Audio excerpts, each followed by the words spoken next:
Bonsoir et bienvenue à Regard sur le continent. Au cours du prochain quart de siècle, la consommation du tabac en Afrique va augmenter de 30% si rien n'est fait pour stopper l'hémorragie. La consommation européenne étant réduite de 8% pour satisfaire les besoins commerciaux, les Européens vont devoir se tourner vers les exportations. Ce qui explique que depuis des années, la politique des grandes firmes de cigarettes a été motivée par un seul objectif, s'assurer des zones de commercialisation de leurs produits. Après le Moyen-Orient et l'Asie centrale, c'est maintenant le continent africain qui intéresse les Européens. Du coup, l'on constate que la culture du tabac était déjà ancrée en Afrique. En tout cas, une équipe de reportage est descendue sur le terrain. Voici le reportage qu'elle nous ramène.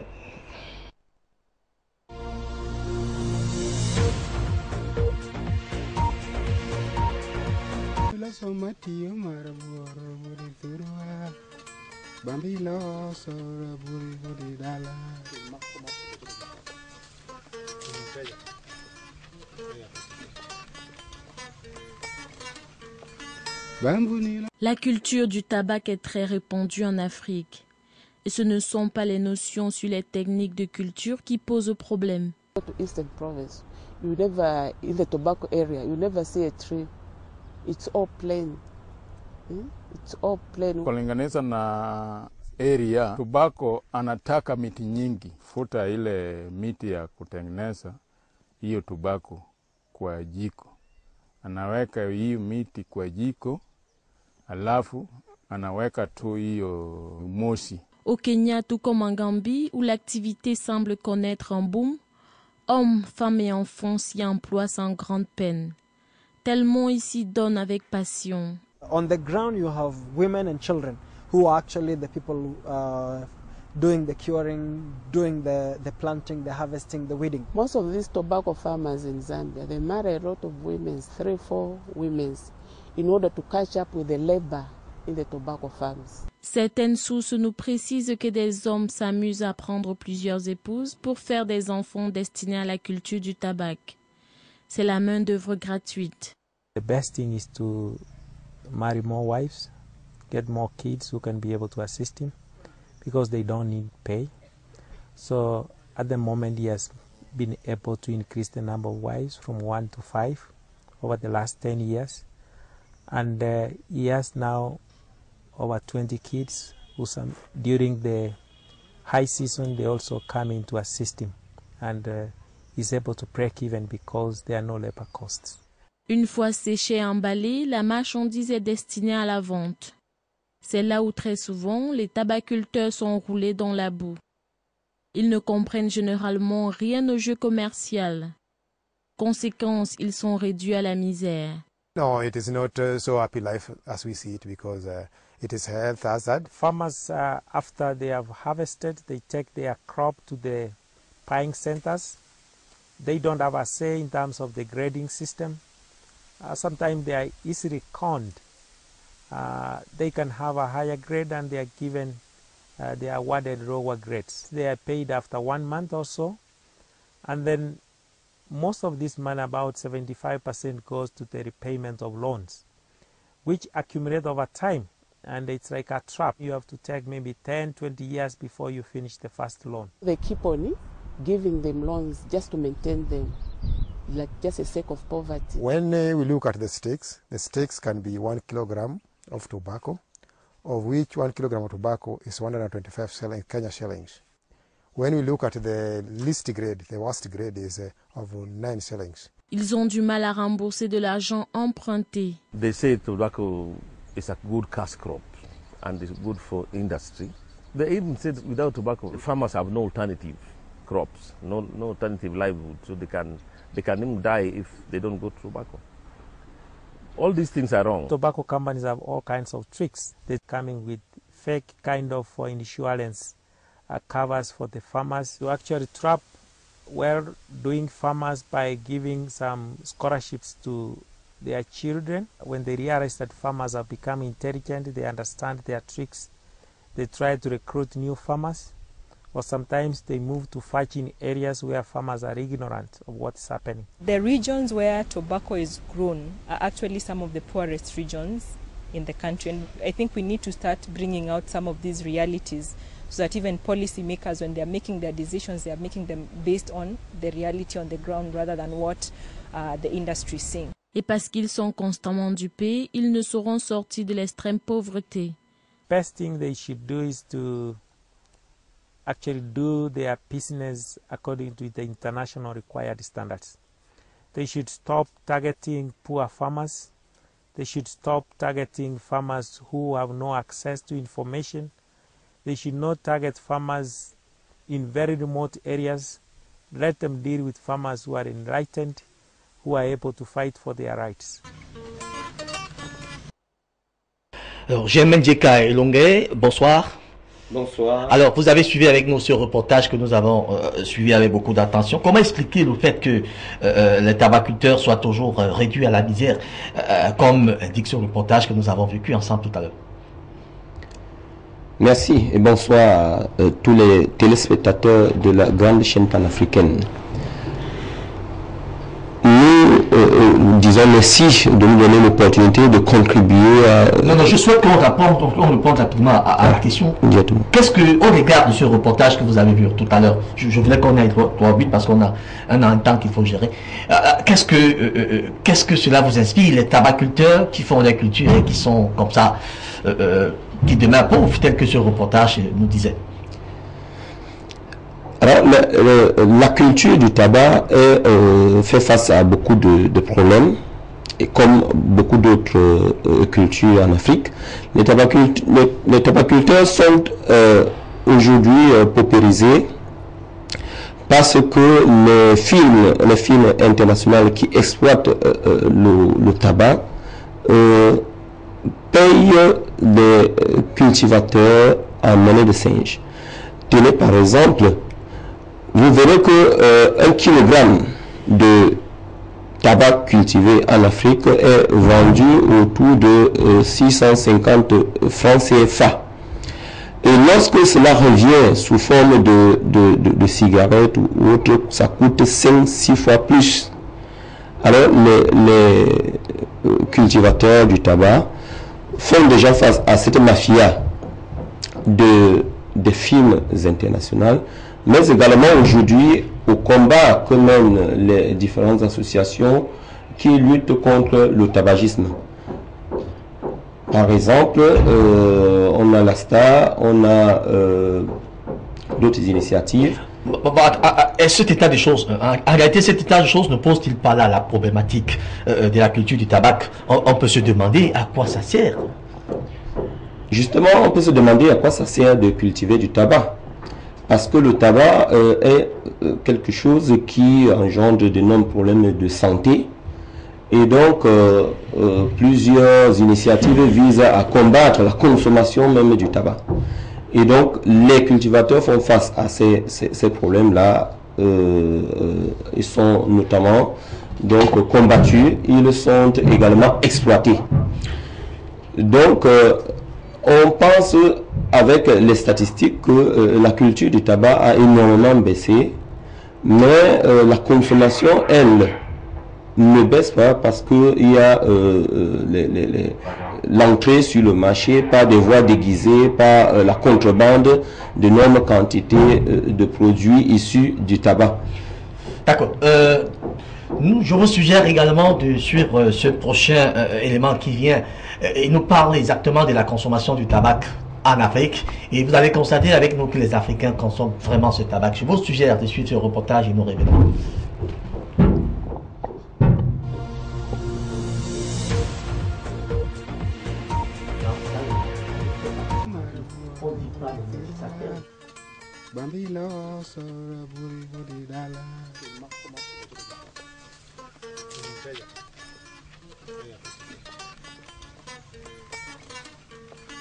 Bambuni la somati marabu de furu Bambuni la somati rabu mayadala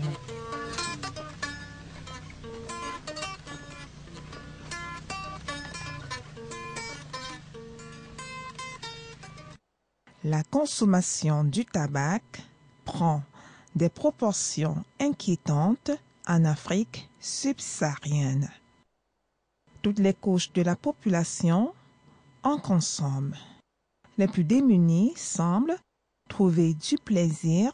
Pourtant, c'est un énorme risque. Something we've heard with tobacco is that it has come into Africa as a pleasurable product, you know, a leisure product that you use with no side effects.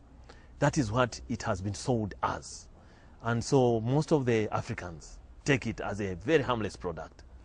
And so as much as it is seen to be a cause of so much disease, nobody has actually taken it to task. Nous sommes au stade premier de l'épidémie du tabagisme parce que de plus en plus, on trouve beaucoup d'Africains qui consomment régulièrement les produits du tabac sous toutes ses formes.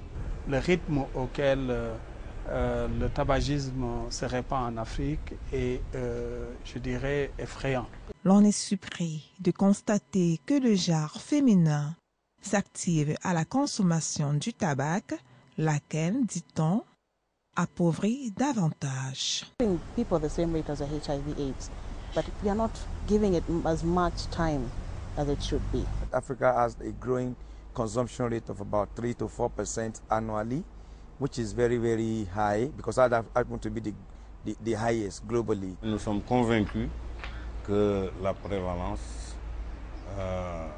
va crescendo, quoi. Smoking is a lifestyle, and it's fashion, and it's sexy.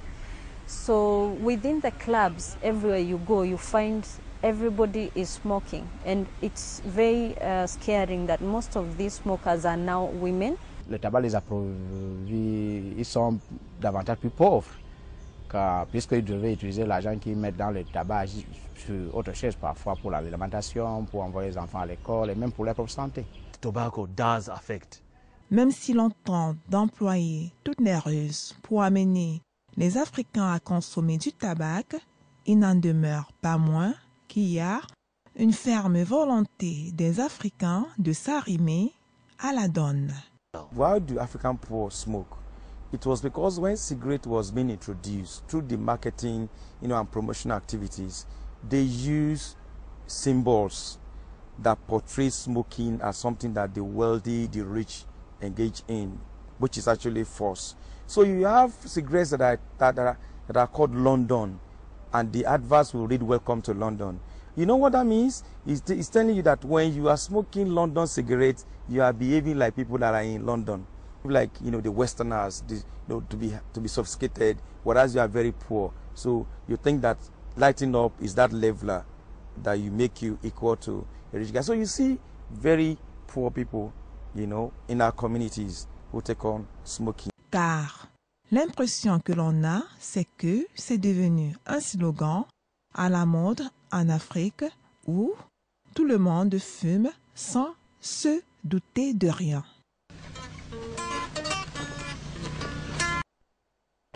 Docteur Mbacho, bonsoir. Bonsoir, monsieur Bénin. On va vous accueillir par ce reportage que vous avez suivi avec beaucoup d'attention. Est-ce que la consommation du tabac est-elle conseillée pour un être humain? Effectivement, en tant que médecin, la consommation du tabac ne pourrait être conseillée parce que c'est une substance, c'est un produit qui n'a quasiment aucun bénéfice pour la santé humaine. Donc nous avons vu dans le reportage comment est-ce que les gens commençaient à fumer. Et ce que je vais dire, c'est que vous avez vu dans le reportage, le tabagisme constitue l'une des premières causes de décès dans le monde entier, et l'Afrique de plus en plus sera touchée au cours des prochaines années. Dans le reportage, vous avez vu, on a beaucoup de jeunes qui fument, que ce soit ici chez nous sur le continent ou sur le continent européen. On a vu que la plupart d'entre eux fument et sentent une espèce de plaisir, ils ont envie de fumer, ils veulent grandir et finalement ils deviennent dépendants vis-à-vis du tabagisme et ne peuvent plus en sortir. Donc, Est-ce que cela a une raison? Est-ce que cela a une justification? Quelle est la motivation de ces jeunes qui fument? Est-ce que l'organisme n'en a pas besoin? Alors, l'organisme n'a pratiquement pas besoin de cigarettes ou de tabac. Le tabac est nocif essentiellement pour l'organisme. Donc, quand on voit ces jeunes fumer, pour la plupart, ils commencent à fumer dans l'adolescence. L'adolescence, qui est un moment critique dans l'évolution d'un être humain, c'est une période où le jeune garçon ou la jeune fille veut s'exprimer, veut grandir, veut devenir grand. Donc c'est tout simplement un slogan, vous voulez dire, très souvent, une manière d'affirmer son existence. Voilà, donc alors, docteur Batcho, je voudrais qu'on avance. Qu'est-ce qu'il faut dire dans ce reportage qu'on a vu tout à l'heure? Qu'est-ce qu'il faut dire chez le consommateur du tabac sur le plan comportemental? Est-ce que cela a des incidents? Est-ce que cela a des conséquences, des manières à entraver sa nature réelle? Ouais, ce qui fait dire aux populations africaines ce que le tabac est nocif pour la santé. C'est inscrit d'ailleurs sur les paquets de cigarettes et c'est sur plusieurs axes. Notamment d'abord le tabagisme peut provoquer des maladies respiratoires. Vous savez, la respiration, c'est la vie. Et quand on fume, on s'expose à de nombreuses maladies, notamment la toux ou la toux chronique. Donc quand on fume, on peut tousser de façon indéfinie. Quand on tousse, on peut avoir des maladies respiratoires qui vont nous causer des problèmes quand on vouloir faire des efforts. Quand on fume, on peut avoir un cancer du poumon, un cancer de la bouche, un cancer de la gorge et beaucoup d'autres cancers. Quand on fume, et c'est d'ailleurs l'une des craintes principales, quand on fume, on peut avoir des maladies cardiovasculaires. Donc ces affections qui aujourd'hui sont en premier plan en Europe sont en train de venir de façon galopante sur notre continent et le tabac, c'est le premier facteur de risque pour ces maladies cardiovasculaires. Donc, alors il est également excitant. Effectivement, le tabac, il est excitant pour le système nerveux. Est-ce qu'il peut avoir des comportements déviants? Est-ce que le consommateur du tabac peut, à un moment donné, perdre le sens de sa vie et avoir des comportements déviants, avoir une espèce de manière de se comporter vis-à-vis de son frère, sa mère, ses amis? Est-ce que cela adopte un autre caractère en lui du fait de prendre du tabac qui est assimilable à la drogue? Disons que le tabac, le premier effet sur le système nerveux, c'est de créer une excitabilité. Et le fumeur, quand il ne fume pas, quand il est en manque de cigarette, quand il est en manque de nicotine, qui est une substance contenue dans la cigarette, il se sent irritable, il peut être énervé et il a donc besoin de tirer quelques bouffées de cigarette pour se sentir à l'aise. Donc ça, ce sont les effets donc de la cigarette sur le système nerveux de l'organisme. Alors, je vais marquer une pause avec vous. Nous allons suivre ce Vox Pop que nous avons pu faire pour vous. Quelques avis qui ont été recueillis par nos reporters. Est-ce que la cigarette est une bonne chose? Pourquoi les gens fument-ils? En tout cas, le Vox Pop en dira mieux.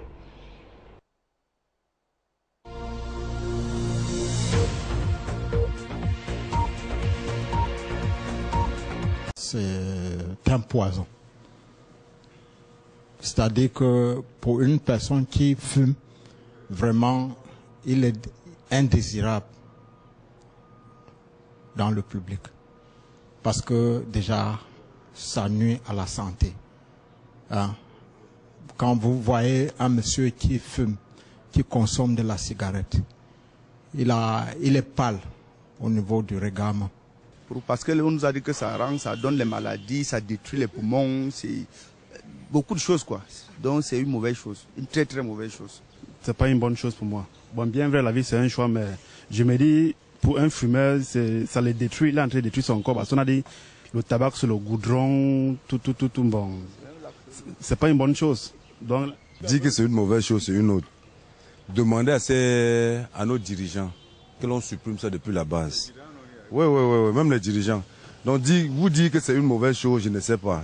Disons que c'est une mauvaise chose, parce que c'est écrit là, que ça nuit gravement à la santé. Mais je crois que ce sont nos dirigeants, c'est depuis le haut là, que l'on détruit ça depuis le haut. C'est pas à notre niveau. Si on détruit, on va arrêter. Germain Lelonguet, vous êtes de la société civile et c'est la société civile qui s'exprimait tout à l'heure. Le tabac, tout le monde est unanime qu'il ne faudra pas consommer, que le tabac n'est pas une bonne chose. Mais ce qui est curieux, c'est que nous voyons toujours des gens prendre cette cigarette, des gens prendre de la drogue. Et on a convenu tout à l'heure avec le docteur Batcho que cela était excitant, fort excitant d'ailleurs. Qu'est-ce qui peut justifier le fait que, sachant très bien que le tabac n'est pas une bonne chose, mais les gens continuent à le prendre sans toutefois s'inquiéter, parfois allant apprêter à la galanterie? Ce qu'il faut déjà comprendre, c'est que le tabac comme le docteur l'a déjà dit, c'est une cause de mortalité qui peut être supprimée.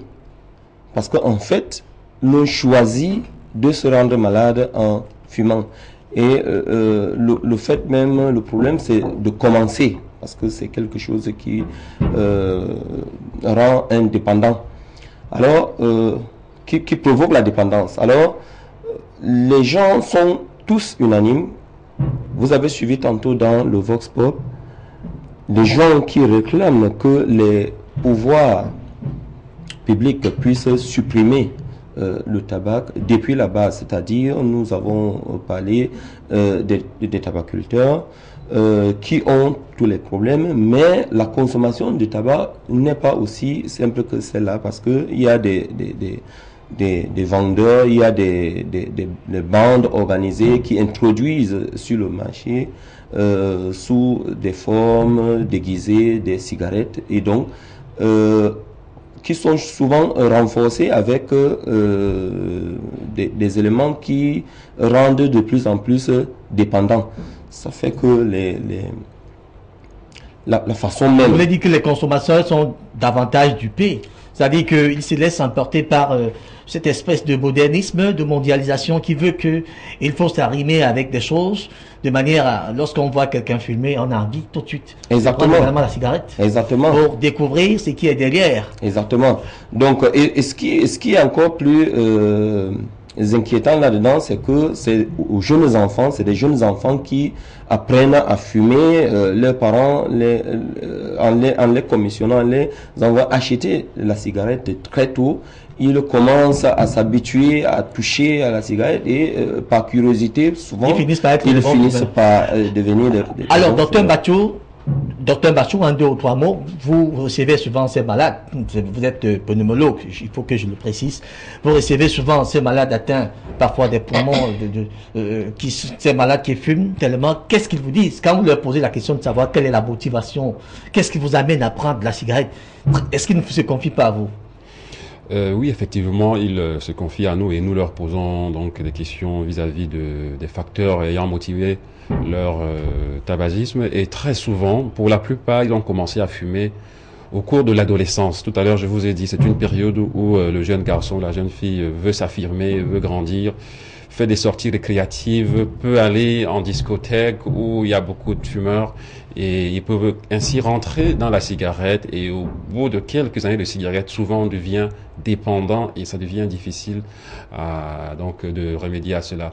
Deuxièmement, nous avons des personnes qui rentrent dans le tabagisme à la suite de déceptions particulières, à la suite de problèmes socio-familiaux, et qui pour eux est un moyen de se ressentir mieux en prenant de l'alcool, en prenant de la drogue ou en prenant de la cigarette. Donc, alors, est-ce que ça ne pose pas là un problème d'éducation, tout simplement? Il n'y a pas là un problème d'éducation? Oui, effectivement, je pense que là, plusieurs personnes doivent être interpellées. D'abord au niveau de la famille, au niveau parental, parce que à peu près 30% des fumeurs ont commencé à fumer ont essayé une cigarette avant l'âge de 10 ans.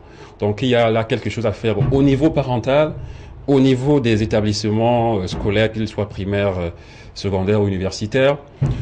Et ce sont les pouvoirs publics qui doivent prendre les choses en main et lutter efficace contre le tabac. Nous reviendrons sur le rôle des pouvoirs publics, notamment avec les législatures encore, pour enrayer, tout au moins baisser la consommation du tabac en Afrique. Mais je vais vous révéler un petit secret qu'un ami m'avait dit lorsque j'étais encore au secondaire. Je lui avais posé la question de savoir pourquoi fume-t-il. Il m'a dit que c'est pour avoir le sida. En tout cas, ça c'était pour lui. Bon, je vous suggère maintenant de voir, donc, d'entendre et de suivre avec beaucoup d'attention ces témoignages des fumeurs qui nous disent qu'est-ce que la cigarette a fait chez eux. Je vous suggère de suivre ces témoignages. Bien, j'ai commencé à fumer à l'école de recrue pour faire comme tout le monde. Puis à 50 ans, j'ai décidé d'arrêter parce que je trouvais ça stupide. Et tout à coup, une nuit, j'ai plus pu respirer. J'ai cru mourir. Les médecins m'ont dit que mes bronches sont gravement atteintes. Maintenant, je dois prendre des médicaments 2 fois par jour, sinon j'étouffe. Je ne peux plus faire d'efforts, je ne peux plus aller à la montagne. Je vis dans la crainte de ne plus pouvoir respirer. Quand j'étais enfant, je pensais que plus tard, quand je serais grande, je serais une fumeuse. Je trouvais que ça avait quelque chose de très élégant et avec mes copines à l'adolescence, on a commencé à fumer, d'abord en cachette. Ensuite, on trouvait ça très, très chic et très excitant et c'est devenu une espèce de nécessité. Après le décès de mon père, j'ai commencé à fumer de plus en plus. Même la nuit, je pouvais me lever pour fumer une cigarette. 30 ans plus tard, j'ai développé une grave maladie bronchique. Je ne peux que me protéger en pratiquant des exercices et je reste limitée et fragilisée. Et bien respirer est une lutte. Je fume depuis l'âge de 14 ans. C'est vraiment mon plaisir. J'ai l'impression que la cigarette fait intégralement partie de ma vie. Je sais, c'est nocif, mais tant qu'on fume, on n'y croit pas. J'ai des problèmes circulatoires, c'est pour ça que j'ai failli perdre mes jambes 2 fois. J'ai aussi une pneumonie chronique et je dois m'assister la nuit avec un appareil de respiration. Et les médecins m'ont dit, si j'arrête pas de fumer, je m'en sortirai pas.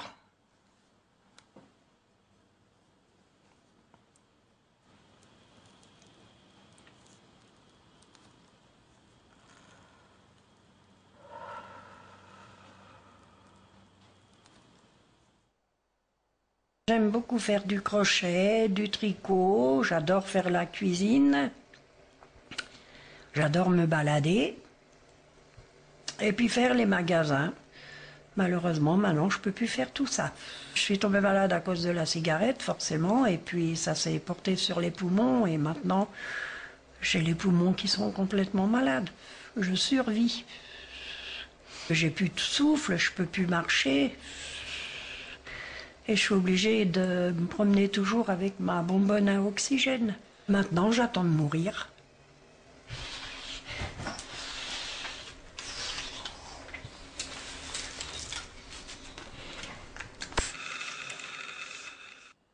J'ai commencé à fumer à 18 ans. J'étais pas un grand fumeur. Pourtant, vers 50 ans, je commençais à perdre ma voix plus en plus souvent. Un jour, on m'a annoncé que j'avais un tumeur derrière mes cordes vocales. J'ai subi une laryngotomie totale. Aujourd'hui, grâce à prothèse vocale, que je peux m'exprimer.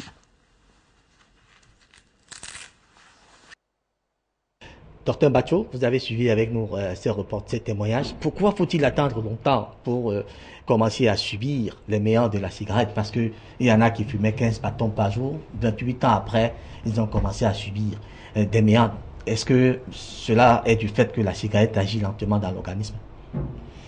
Disons que la cigarette agit progressivement, mais il peut avoir des effets à court terme, mais d'autres effets à long terme. Et nous avons vu donc ce reportage qui suscite parfois de la compassion quand on voit ces malades souffrir. Et ce que je vais dire, c'est qu'il vaut mieux prévenir que de guérir ces affections, parce que dans la plupart des cas, quand ces maladies, vous avez vu des malades qui ne peuvent pas faire d'efforts, qui sont confinés dans leur chambre, qui ont des tuyaux ou bien qui ont une trachéotomie pour respirer comme le dernier patient. Ce qu'il faut, c'est de prévenir, d'éviter de fumer Et quand on commence à fumer, et qu'on veuille arrêter de fumer, qu'on puisse se faire aider par des médecins, par des psychologues, pour pouvoir éviter la survenue de ces complications, souvent irréversibles. Alors, docteur, je souhaite qu'on attaque nos mâles. Je souhaite qu'on attaque nos mâles avant d'arriver au conseil. Alors, vous avez suivi ce témoignage quand même, c'est assez pathétique, il faut le dire. Ce témoignage révèle, n'est-ce pas, la gravité du mal. Est-ce qu'il y a des mesures palliatives par rapport à ces genres de choses? Y a-t-il des mesures palliatives? Par rapport au tabagisme? Oui. Est-ce qu'il y a des mesures palliatives par rapport à quelqu'un qui est déjà atteint et qui peut, d'une façon ou d'une autre, avoir une continuité de vie, à part des mesures qu'il faut prendre, des précautions autres étant déjà atteint?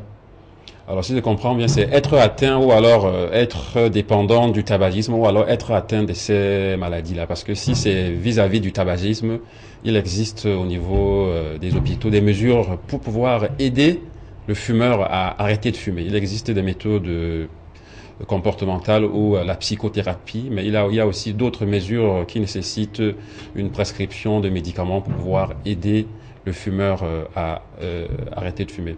Maintenant, pour ce qu'il s'agit des affections ou des maladies qui touchent donc ces patients fumeurs, il y a des maladies pour lesquelles on ne peut pas soigner de façon efficace. Par exemple, vous avez vu une dame qui est atteinte d'une maladie qu'on appelle la bronchite chronique obstructive, c'est-à-dire elle n'arrive plus à faire des efforts. Et là, ce sont des lésions qui sont définitives, qui sont irréversibles. Donc même quand on reçoit le malade à l'hôpital, on lui prescrit des médicaments. C'est pour éviter que la maladie ne s'aggrave. Le patient qui ne peut pas se déplacer ne pourra plus jamais courir, par exemple. Donc ce sont des mesures qu'on met en place au niveau de l'hôpital pour éviter que la maladie ne s'aggrave, pour aider le patient à avoir certaines activités quotidiennes dans la mesure du possible. C'est la même chose pour la plupart des cancers, les cancers qui touchent les cordes vocales ou le larynx, comme pour le dernier patient. Souvent, quand le malade vient à un stade initial, on peut mettre en place une thérapeutique, un traitement qui peut améliorer le patient. Et il faut dire quand même qu'il y a un certain nombre de patients, quand ils viennent assez tôt, on peut pouvoir guérir leur cancer. Mais dans notre contexte où les conditions économiques ne sont pas souvent favorables, les patients viennent à l'hôpital quand la maladie est déjà à un stade très avancé. Et là, les traitements qu'on met en place sont souvent des traitements palliatifs pour éviter que le malade n'aille de mal en pire. Voilà. Alors, je voudrais que nous puissions regarder maintenant cet autre reportage qui va arriver. Là, c'est comment les Européens ont réussi à gagner le marché africain par l'entremise des publicités et autres. En tout cas, c'est l'industrie du tabac en Afrique que je vous suggère de suivre dans ce reportage qui suit.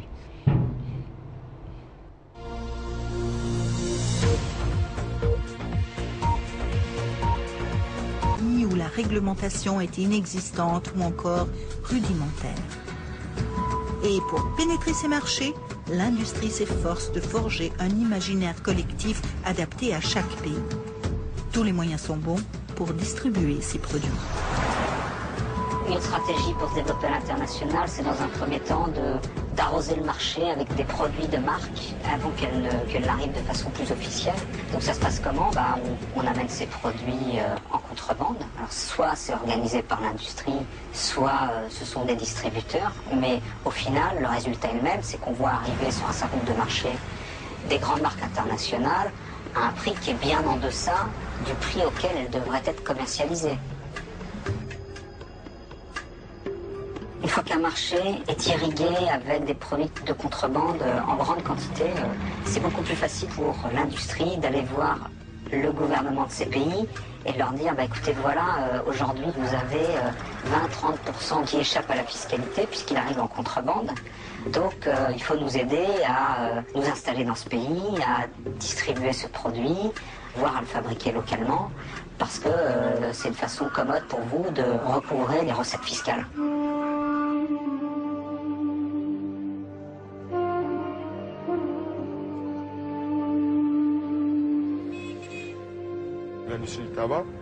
L'industrie du tabac prévoit une augmentation de 16% de la consommation du tabac en Afrique pour faire face à la chute de la consommation de 8% en Europe occidentale.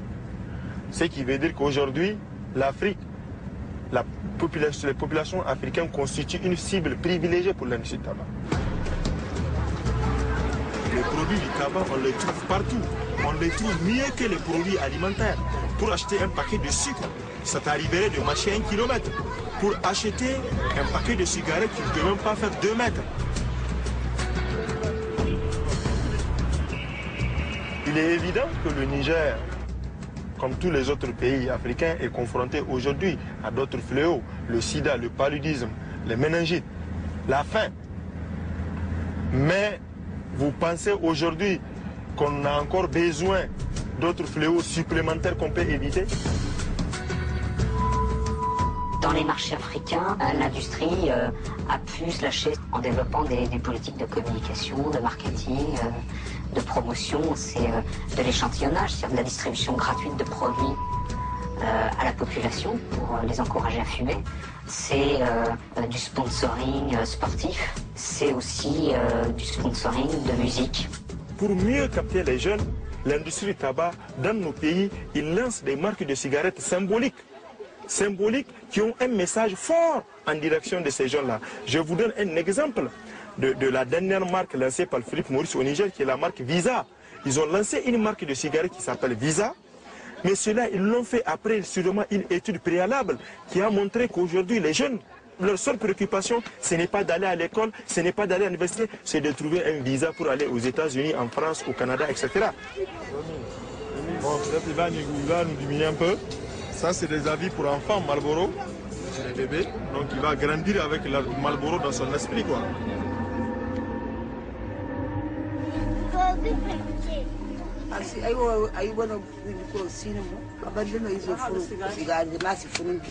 Elle dit qu'il n'y a même pas de quoi manger de la maison. Mais la dernière somme qui lui reste là, il préfère aller payer la cigarette que de payer à manger pour les enfants. Mais comment l'arrêter, puisque ça devient une obsession? Un gars qui fume un paquet par jour, c'est combien de repas par jour de Bon, ça peut faire à peu près 3 repas par jour. Il y a des enfants qui n'ont pas les moyens de fumer, qui viennent chaque fois dire aux parents, je veux 25, je veux 50 francs. Et une fois que tu n'arrives pas à avoir cet argent-là auprès de tes parents, qu'est-ce que tu vas faire? Il y en a, ça conduit au vol.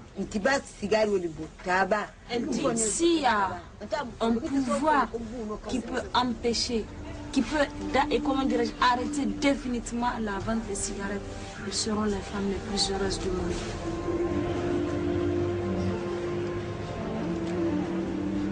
Il n'y a aucune industrie derrière le sida pour pousser les gens à contracter le sida. Il n'y a personne qui fait la publicité en faveur du sida. Donc le sida, on peut faire des campagnes de sensibilisation. Mais ce qui est du tabac, il faut qu'il y ait des actions vraiment rigoureuses. Il faut diaboliser l'industrie du tabac. Il n'est pas une société responsable. C'est un consortium de criminels.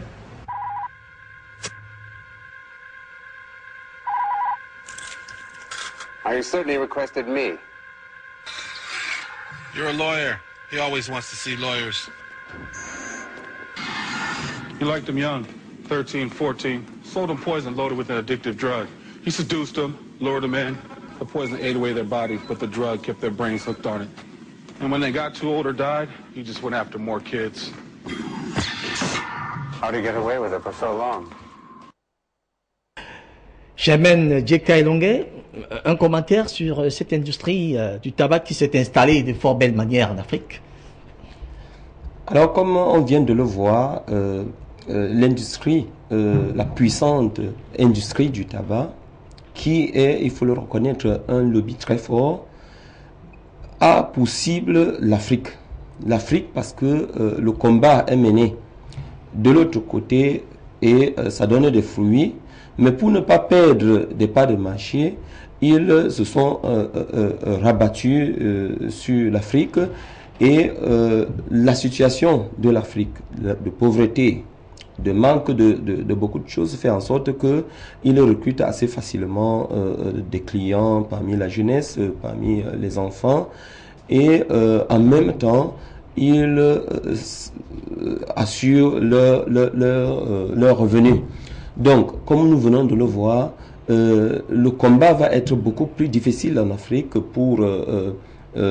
contre le tabagisme parce que les populations sont bombardées dans tous les sens Il y a aujourd'hui la globalisation aidant des publicités, l'accès à différents médias qu'ils utilisent justement pour envoyer ces messages, pour toucher au plus profond de l'Afrique les populations les plus fragiles. Alors, je vais interroger un peu la volonté politique des États africains. Est-ce que vous pensez qu'il n'y a pas là une solution de lutter efficacement contre ce fléau qui, il faut le dire, est une gangrène pour les Africains?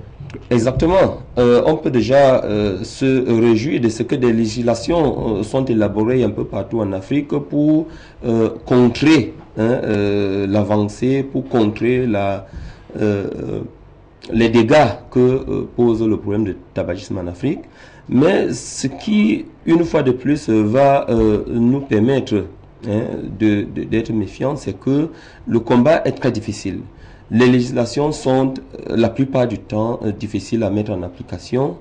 Elles sont parfois copiées, collées, et ça pose un problème de contexte qui, en termes d'application, et donc le combat est beaucoup plus difficile. Alors, Dr Batcho, le combat semble être peut-être difficile, mais est-ce qu'il n'y a pas là un moyen d'enrayer, tout au moins réduire la consommation, ou alors l'entrée de ces grandes firmes de cigarettes dans notre pays, quand on sait quand même qu'elles apportent un peu d'argent pour booster d'une façon ou d'une autre les économies des États africains, mais est-ce que cela ne devrait pas également susciter une certaine renaissance de confiance entre le peuple et ses gouvernants de manière à enrayer le fléau tout au moins à 80%?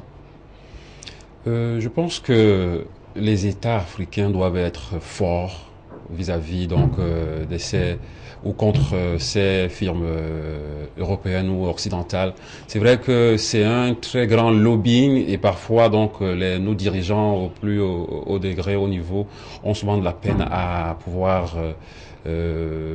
éviter toutes ces pressions qui viennent de l'extérieur. Mais je pense, et vous le savez, le continent africain, c'est un continent qui est riche, très riche par son sous-sol, très riche en ressources humaines, et je pense qu'il y a mieux que le tabac pour pouvoir développer l'économie de nos pays africains. Donc je pense que en Occident, on a vu l'effet de la législation anti-tabac qui a porté ses fruits. Je pense que nos pays doivent copier cet exemple-là et durcir la législation contre le tabac dans nos États.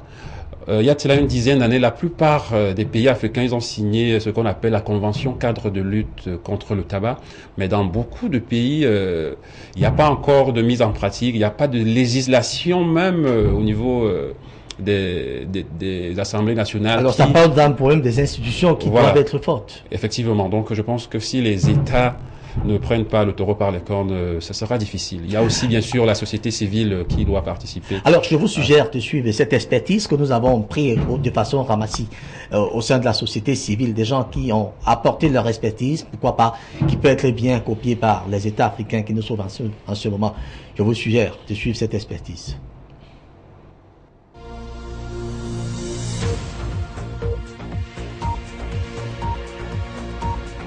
Control has laid the standard for every government about what should be the key issues, in the tobacco control legislation. According to what we have to do, the convention said everything.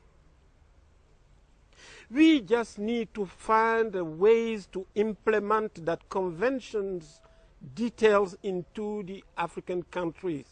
Because if we do it, solutions are inside.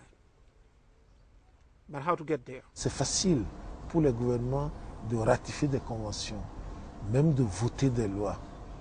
Mais la chose la plus difficile, c'est vraiment l'application, ce que les Anglais appellent enforcement. C'est la faiblesse des législations en place et surtout la faiblesse des gouvernements qui ont des difficultés, parfois aussi un manque de bonne volonté de lutter contre ce phénomène qui n'est pas encore perçu comme un des grands fléaux qui touche le continent au même titre que le paludisme ou le sida. Pendant très longtemps, on a parlé de lutte contre le tabagisme sans mettre en place des activités concrètes. We do have challenges of implementation.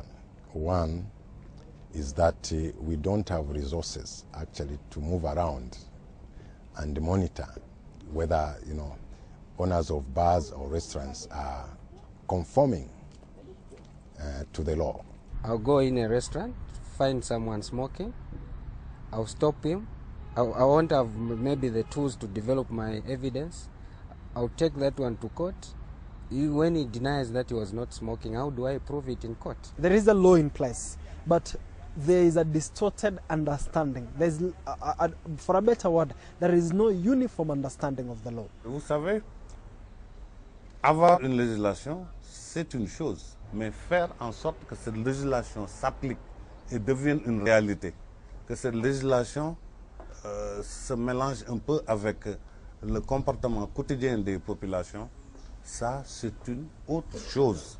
Et je pense que c'est ça le plus important. Enforcement is not a very easy thing to do, but where you have a willing population is very easy, because the way really enforcement is not to use force to enforce people. If people are part of it, then it's very easy to enforce.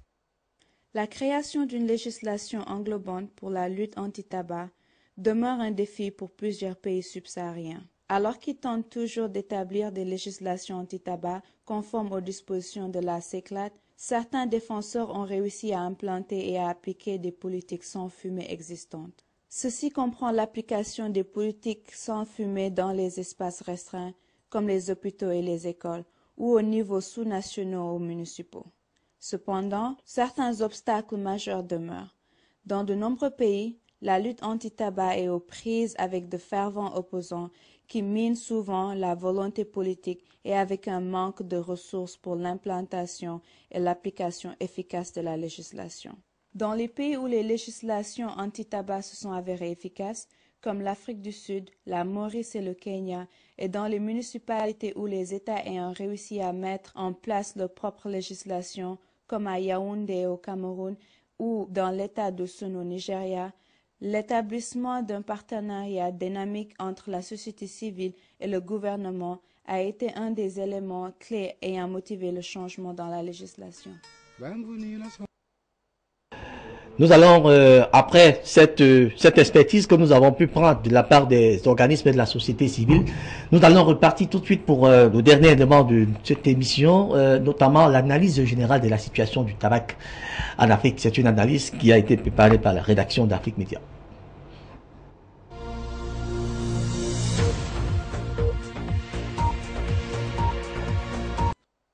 Une étude menée par l'Agence de protection de l'environnement a conclu à la fin du XXe siècle que le tabagisme est nuisible.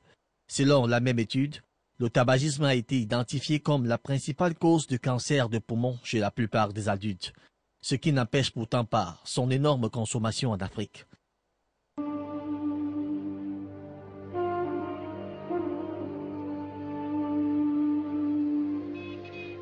Malgré la divergence de points de vue scientifiques sur les composantes cancérigènes du tabac, l'on s'accorde sur la toxicité chimique des éléments contenus dans le tabac et par la suite les cigarettes qui se prennent comme des petits bouts de pain. La question sera donc de savoir si la société devrait protéger les fumeurs contre les dangers qu'ils sont tenus de confronter en contrôlant la consommation du tabac. Ce qui, pourtant, contingent sur la prémisse que les fumeurs ne sont pas généralement conscients des dangers auxquels ils sont exposés. Que faire donc lorsqu'on sait que les gouvernements tentent de trouver des réponses aux questions parfois mal libellées? Même des multiples campagnes de sensibilisation n'ont pas produit des résultats escomptés. Conséquence, la consommation du tabac augmente au fil du temps. Certains n'hésitent pas à assimiler la situation à l'extrême pauvreté des populations devenues oisives. De l'autre côté, le son de cloche se résume à la galanterie. En attendant que les pays africains sortent du sommeil, le tabac, lui, poursuit son bonhomme de chemin. À bon entendeur, salut.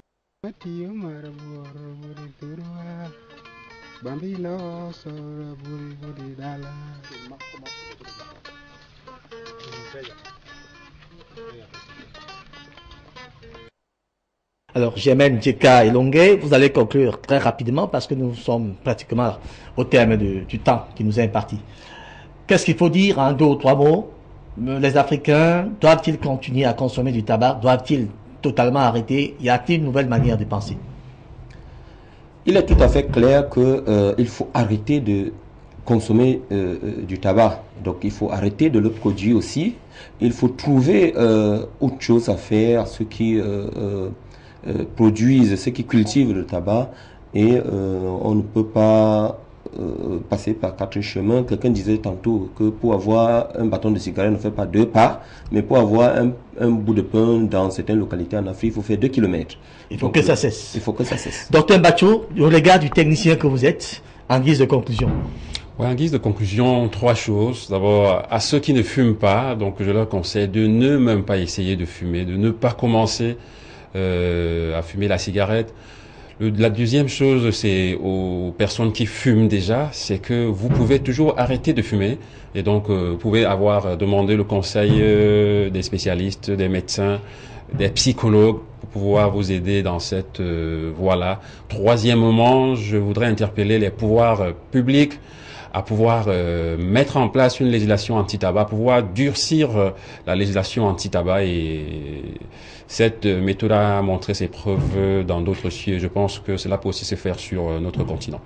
Merci. Et les gars, regard sur le continent, la première édition, nous mettons un terme à cette émission.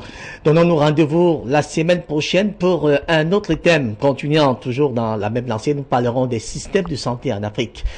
Merci et bonne journée.